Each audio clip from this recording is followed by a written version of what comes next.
點解學過八字嘅朋友要重新學薛派15型八字？算過命嘅朋友要重新用薛派15型八字去再算一次呢？咁嘅原因就係咁多年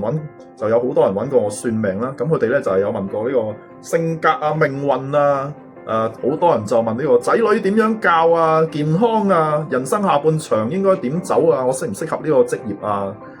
我應唔應該去移民啊？我啲感情生活有嘅問題應該點解決啊？咁樣咁啊，其實咧點解要問我呢？個原因就係話，因為我係令到呢個八字裏面祖傳嘅各種特徵，即係例如呢個合刑衝破害啊、重格啊、甲重啊、呢個專旺啊啲全部嘢，用晒呢個心理學上面嘅解釋，即係話你可以從嗰個人，即係如果你對嗰個人有啲了解嘅話，你可以從嗰個人嘅日常行為或者諗嘢方式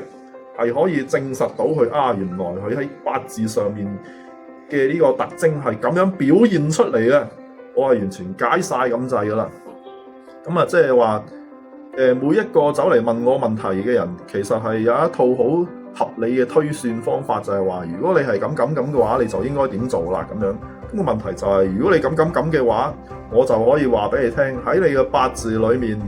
你嗰啲特徵係咁樣解釋，所以你應唔應該做呢啲嘢，全部可以解得通。咁啊，特別咧就係而家好多人就問我子女點樣教，其實仔女點樣教呢啲嘢咧，係10幾20年之後佢會出嚟做啲咩事咧？我哋係完全諗唔到啊！10幾年之後社會係點，我哋估唔到。咁如果仔女仲係讀緊書嘅話，咁我就會幫佢諗埋。作為父母嘅你係將會點樣睇你嘅仔女？呢啲嘢都係好容易可以預測到。當你喺八字上面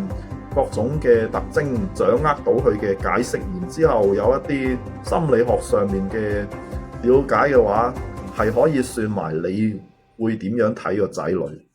所以仔女點樣教呢樣嘢係要包含埋作為父母嘅你係會點樣睇個仔女，然之後你期望嗰啲乜嘢係咪應該要期望，定係你應該去諗你可以俾一啲乜嘢仔女？咁啊，冇一個特別嘅道理係適合所有人，係個個都唔同嘅。咁而幫襯我就解到啊。所以話如果你學過八字嘅話，你就真係要重新學過薛派15型，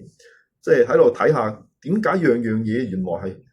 都有得解，唔係淨係簡單咁樣睇好定唔好喎，原來全部都有得解嘅喎。好啦，今日就講到呢度。